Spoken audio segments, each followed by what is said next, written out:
Hi everyone, welcome back to my channel, Woman Behind the Makeup with Nina Emilio. Every week we're gonna dive in to a new episode with a badass entrepreneurial woman who is gonna talk to us about love, life, beauty, ambitions, how she started her career. I know I need it in this difficult time. I'm sure all of you will, and I hope you enjoy and love it. Today on Woman Behind the Makeup, we have my very first guest, Christine. So Christine is the creator of the Ginger Journals. She is a published author, speaker, and marketing executive. She has been creating stories since she was old enough to hold a pen. She has co-authored an award-winning book with Canadian publisher Golden Brick Road Publishing House. She is currently the lead author on an upcoming book called Fear Less, and it's coming out in 2021.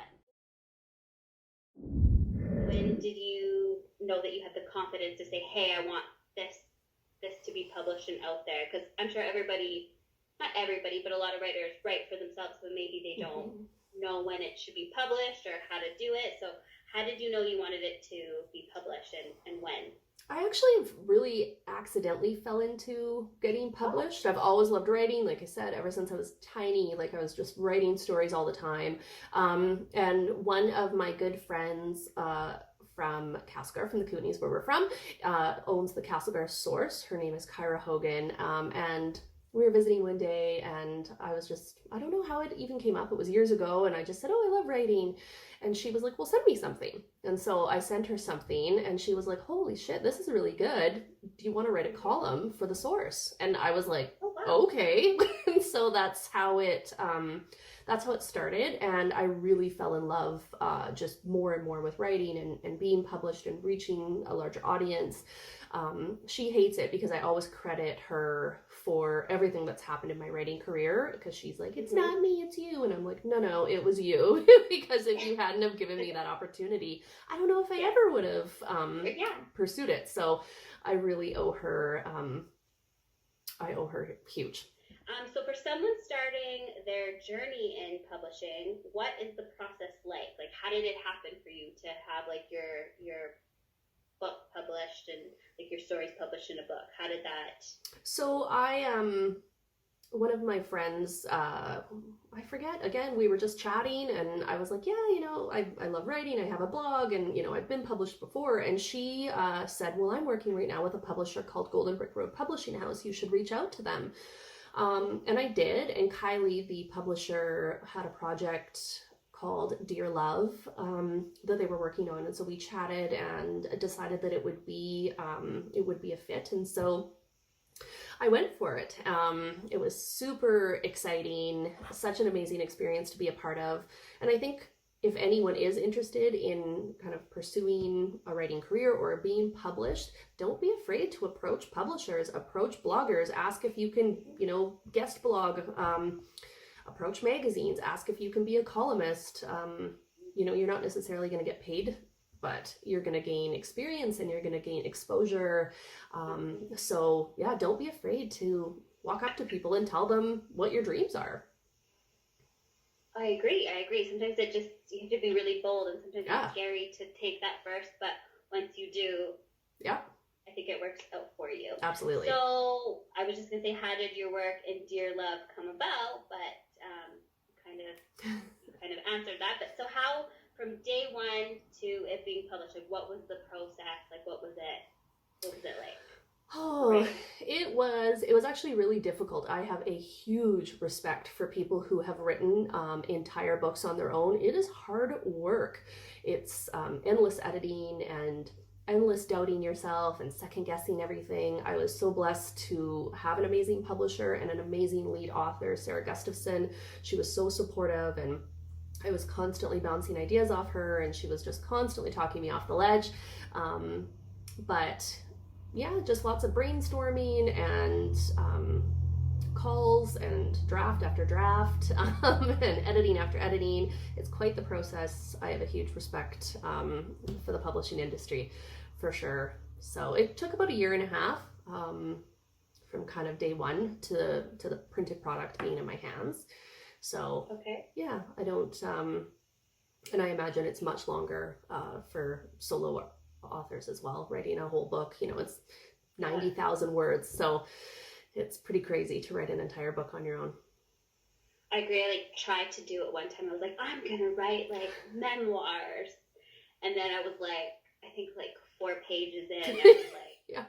Oh, I feel like this is like 2 chapters, and it wasn't even enough for like 1 chapter. I'm like, oh my gosh, I can't imagine like writing 1 chapter is like difficult. Totally. Like writing a whole book, I just can't.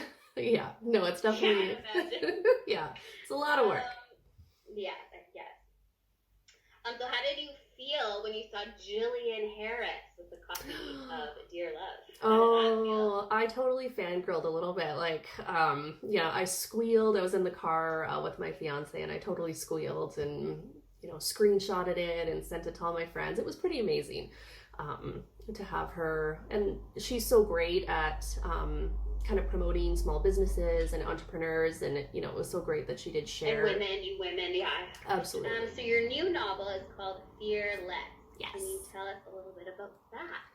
So, fear is been a huge theme in my life. It has held me back from so much, as it does everyone, I think. Honestly, I think we're all impacted by fear in ways that maybe we're not even aware of. You know, fear holds us back in our relationships because sometimes we fear vulnerability or intimacy, and sometimes we don't go after the career we want because we fear failure or success.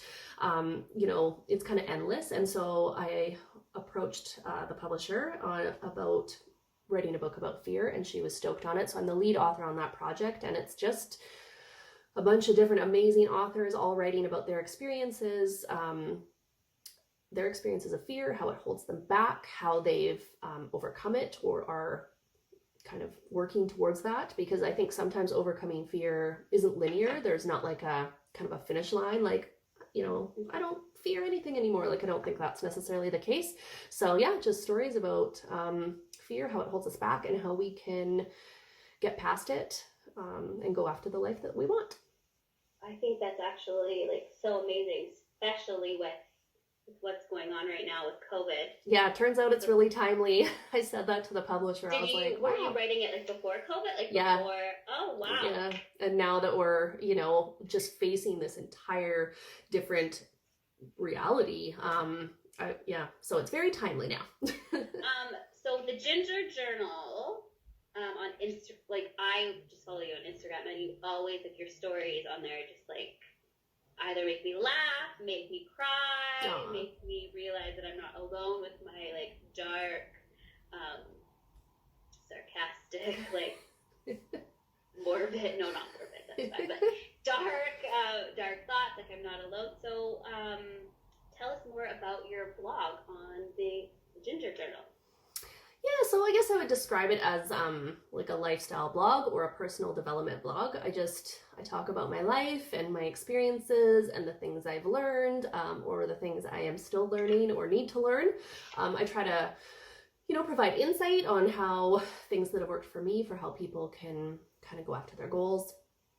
I'm really big on accountability, and yeah, kind of goal setting and having empathy for ourselves. I think why it resonates probably with me, but probably a lot of other women too, is you don't like sugarcoat anything. It's very like real, and also you put a lot of humor in things, and that's how I feel like there's been a lot of emotional things that I faced in my life, my brother passing away, people passing away in my life, but I try to approach it with a bit of humor as well. So that's why I think it resonates with me, and probably a lot of other people and women as well.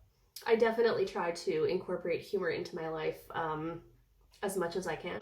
I'm going to put my lip gloss on here now. Okay. I just smudged. Literally told you I was going to screw up. You look amazing. I'm so envious. I just don't have that skill. My lipstick's like crumbling off my face right now, but that's okay. So, lastly,